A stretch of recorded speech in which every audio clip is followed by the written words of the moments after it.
Hey guys, welcome back to the video, and today I'm currently sitting at number 1 in the US. Now, I have switched my army a little bit since yesterday. I've gone away from the snake bracelet towards the stick horse. Now, my stick horse isn't even maxed yet, I still have to do that, but I just think the stick horse, even at not max level, is much more effective than the snake bracelet. It allows your king to get further in towards the base, making Spiky Ball get really good value on core defenses, but it also allows him to tank in front of your queen and Dragon Duke. I haven't made any other changes to my army other than that one equipment change, so definitely, if you want to, you can make that same one as I did, but you could also get rid of an invis spell and a freeze spell in favor of a revive spell, or add another druid into the army or another ice golem. All are changes which can make the army stronger if you prefer to play that way. Now today I'm going to be showing 6 attacks like I did yesterday, and I just want to show a really dumb mistake that I made, which I don't even know if there's anything I could have done to fix that, but that's going to be at the end of the video, so stay tuned to watch that. Anyways, I'm going to hop right into the attacks and show you guys how to use this army. So the first attack of the day, I'm up against a base which I haven't seen before, so right away I'm a little concerned because that means I have to make up an approach on the spot, because a lot of the bases I've been facing recently have been burnt bases, so I really just knew how to attack it right as I went into it. So what I'm going to do first is I just see really simple fireball value. Now that's the main thing that I've switched up from previously. On other bases I've been trying to aim my fireball more, but today I really just tried to go for easy flame flinger value, so getting down one building with my rocket loons and then getting a really easy flame flinger to get a really good funnel for my hero dive, but also just get some really good value down by itself. Then with my warden, I send in a really easy fireball. That's both going to save on time and also just make it so you don't have to worry about having a anchor building further in towards the base, or just him getting in towards a lot of damage and end up dying. So it makes the attack much easier and much faster. Now, I did start out the attack looking for some giant arrow value, which always is the first thing you do when you get into attack. But if you just are able to plan out very simple fireballs, that's going to make it so you don't need to spend so much time, uh, figuring out what you actually want to fireball or how you're going to execute it. Now, I messed up my giant arrow a little bit. I was aiming to get both the cake and the clan castle, but getting down one of them, that's just going to be good enough. It's not the end of the world if you miss 2 things with a giant arrow. My warden, I didn't need to use any recall on him. He was able to live up at that top side by himself, and I am pretty confident that he can live up there for the rest of the attack by himself, so I don't need to pay too much attention to him. So going back down towards this bottom side, you can see that this stick horse is on the king now, which I said I made the change earlier. And I've really been convinced by it, especially after doing more testing yesterday. It really does seem more powerful, since your king is able to move further in towards the base. Now, that isn't the case in this attack. I do mess it up a little bit, but the spiky ball, as you can see, gets down really good value because the king moves so much quicker, meaning he's moving in front of your other heroes, and that means he's getting towards the core defenses which you really want to take down with that spiky ball. He's not just going to the outside and hitting some garbage buildings. So that's going to take us to our first 3-star. We'll move on to the second attack now. So on this attack, I'm facing a base which I would call my arch nemesis. I really hate this style of base, but I've been getting better at it, being able to approach it depending on the different orientation or just different tweaks that there might be of this base. So like yesterday, I'm going to approach it in a similar way, where I'm setting a flame flinger in on this right hand side, and I'm either using my warden on one of the corners. Now on this attack, I chose to just go to the bottom corner. It doesn't matter, you could have gone to this top corner. It works out the same exact way, just because the base is so symmetrical. Now, remember, you do want to test with some ground troops in front of your flame flinger to see if there's any traps, but also we use some rocket loons to test for a Tesla. If I didn't test, I wouldn't have found this Tesla, meaning I could have ended up being caught by my flame flinger and end up dying early, which is not ideal. You really want your flame flinger to live for the entire time that it is possible to be alive. Now, my warden, I sent in a furnace with him just so we can move through this area a little quicker.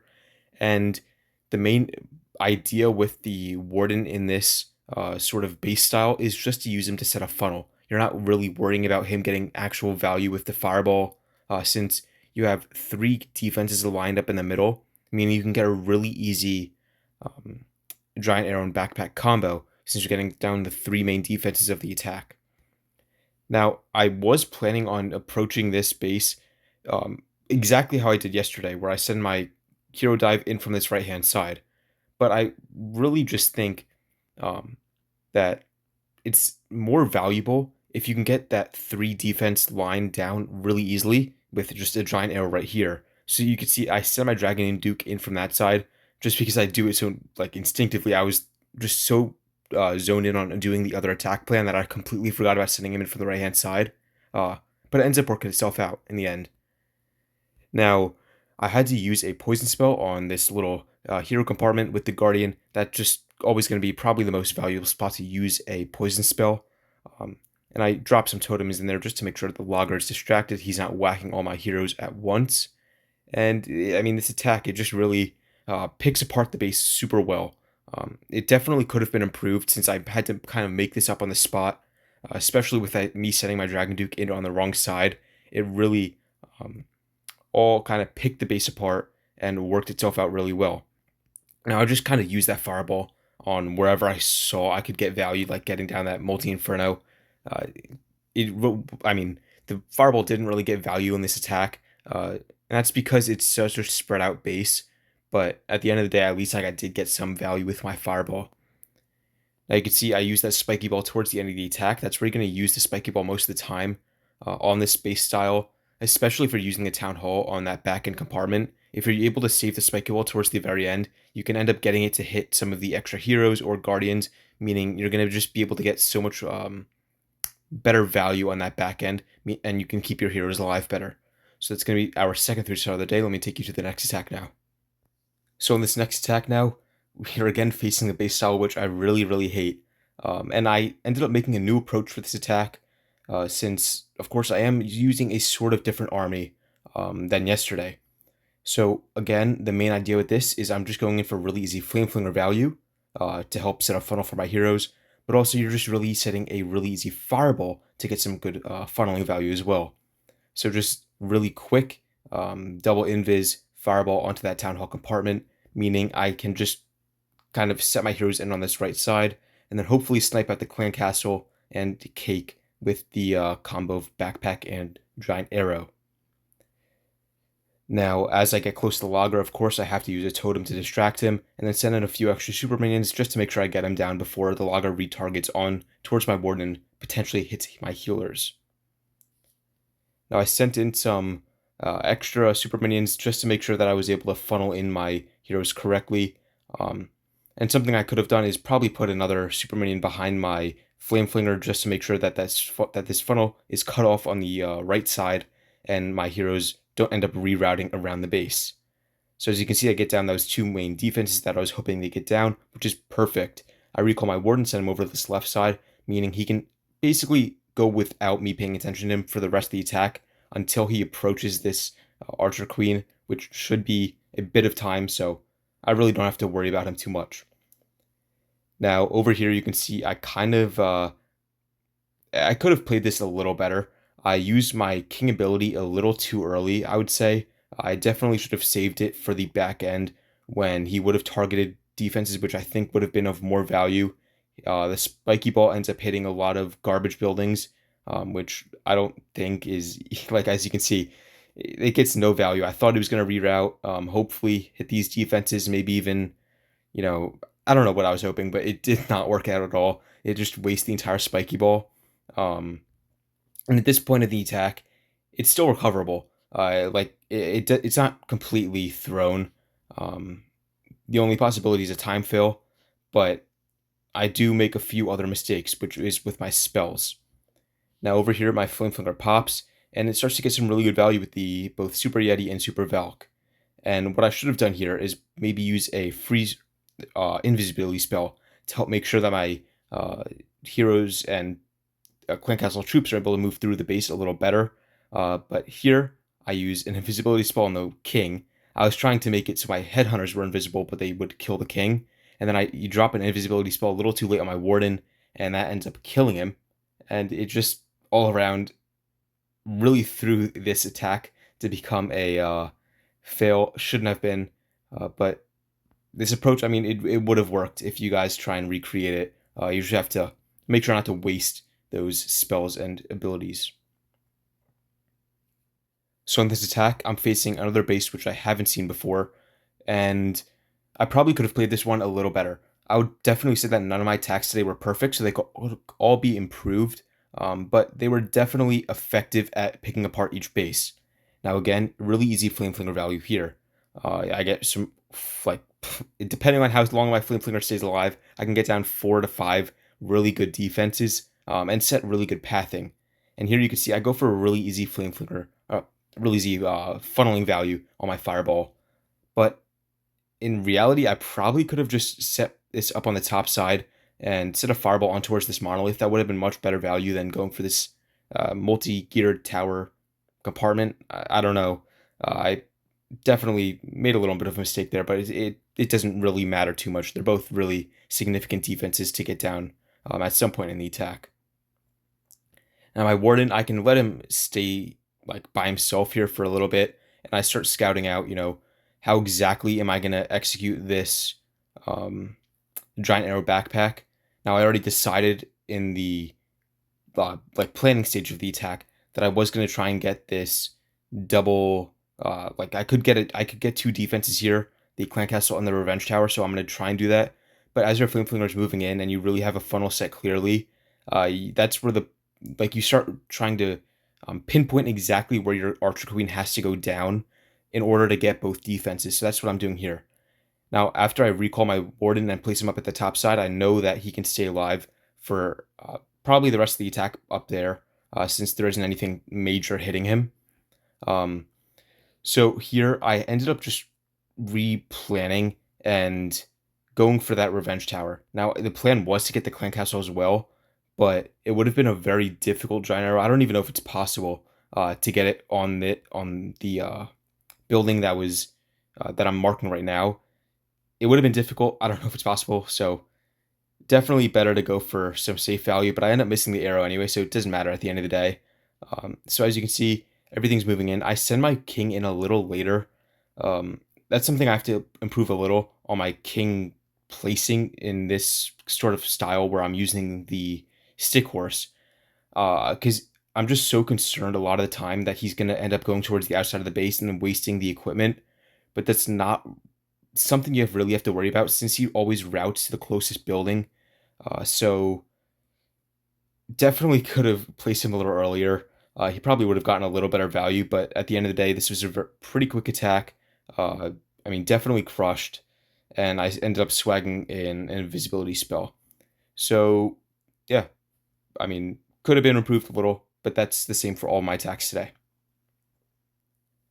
So on this attack, this is either very similar to a base I hit yesterday or the exact same, just mirrored. I couldn't really tell, but right away I saw this Clan Castle, Scattershot, Fireball. Really good value on that, get the Clan Castle down. And then also you have a really easy giant arrow towards the middle of this base where you can get down this rage compartment with the Revenge Tower, which is something you probably want to go for. Over on this right-hand side, again, I'm using a Flame Flinger. I think in all but one of my attacks today, I used a Flame Flinger. It's going to be the most used Siege Machine with this style of attack. We're using the Stick Horse because you want to clear out a funnel with not just your Warden, but with your Flame Flinger. Because in the other version of the attack where you are using a Snake Bracelet, this King is actually going to be helping with setting that funnel because he's going to have those extra damage dealing, troops going towards the outside of the base and just making sure your heroes are pushed in. But that's not the case with this Stick Horse. So here, I was getting ready, making sure I had those invisibility spells perfectly placed, just so I don't mess up a Fireball of this value, because most of the attack right here hinged on me being able to get down this really good value with the Fireball. Now, I had to pay attention to my Warden a little bit here, just because he was being targeted by both a ground targeting Expo and the Giant Cannon, which can kill him if you don't pay attention to him too heavily, but he ends up making it out fine. Now, I should have sent my Ice Golem in a little earlier than my Queen here, and that's just so the Monolith would not target my Giant right away, because he ends up dying really quickly, which kind of just makes him go to waste.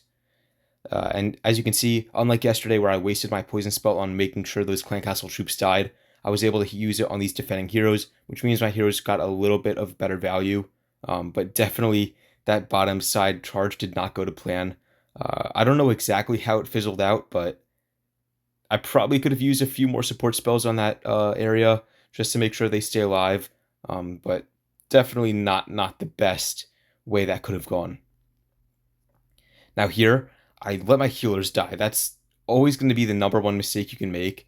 I thought that my warden wouldn't be in way where the log would go behind him and then hit the healers. I thought he was sort of angled at a way which that wouldn't happen, but he was. And I stopped paying attention for a little bit just to watch that bottom side hero dive and my healers go down. My warden, I have to make sure I get that 2-star, so I have to make him invisible and just secure the town hall. Definitely, this would have been a 3-star if I hadn't let my warden die, since I had so many troops left for this back end with the 3 minions, the extra rocket loons, and then my clan castle troops, which are still moving in.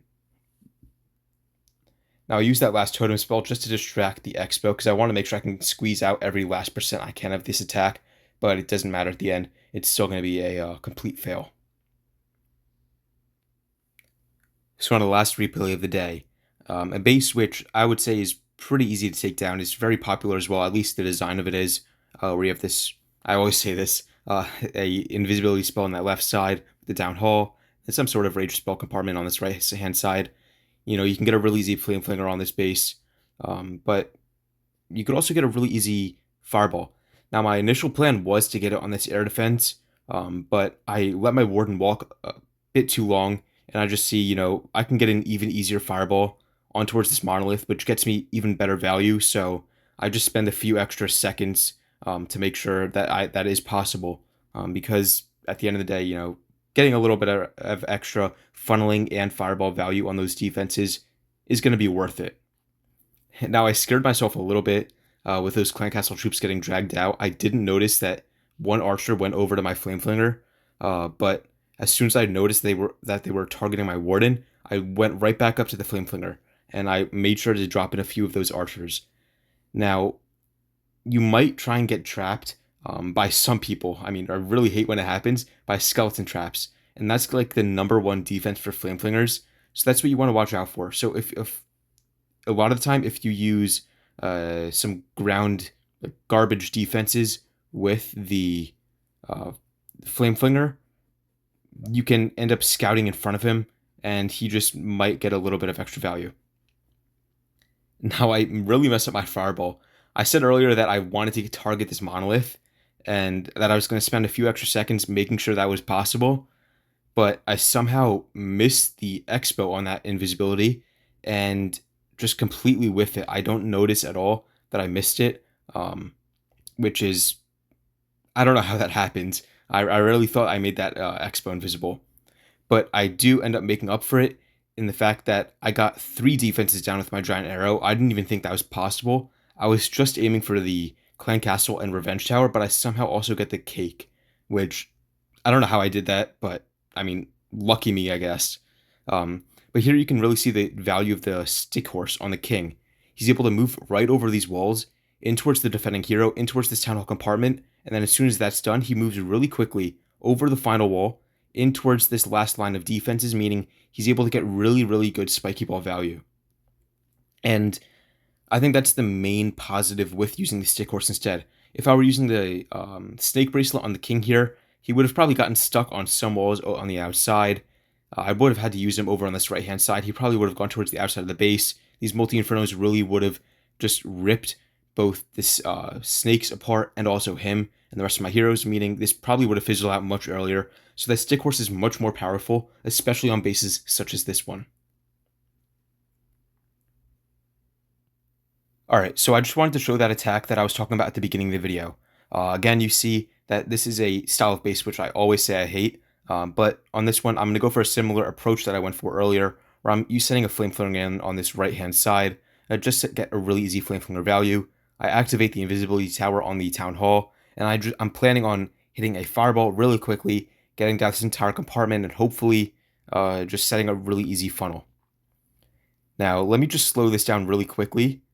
So as my warden moves in, I see that it's a long shot. So I have to make sure that, he's dealing extra damage. I might have to use a spell or two here, but I've two ground targeting expos, which I'm thinking, I had some time to react, but as my warden jumps over the wall, the healers detach from him. They stop healing him, and in that time, I have the expos and the long shot, which fire another, uh, I guess, arrow at him, kills him right away. And that just, I mean, at this point, I really knew that this was a fail. I don't know if there would have been any way to recover this, especially with me getting basically zero fireball value. And I have to spend a few seconds like reevaluating my plan because I wasn't ready to set up my hero dive with such a weak funnel, especially on this right hand side where the flame flinger has only taken out one defense in that time. So that just shows you have to be a little preemptive with your spells. I wasn't in this case, so definitely on base styles like this, be a little more weary, especially when you have a long shot because that deals much more damage than the logger. So let me go ahead and wrap up the video now. Alright guys, that's going to be it for this video. Of course, a link in the description will be available for this army, and you can make any changes you want to it, and of course, leave a comment whether you think I should make a change to this army in the future, and I will definitely take a look at it and test it out, and maybe even include it in future videos. I'm going to leave a link in the description also to other YouTubers that are using similar armies, such as Norman, who's currently resetting at number 9 global, So, who has the best offense in Legend League at the moment, and also Catalyst, who inspired me to switch to using the Stick Horse. All three of these guys are really, really good at attacking and use similar armies, so definitely go check out their channel. But anyways, it's going to be it for this video, and I'll see you guys in the next one.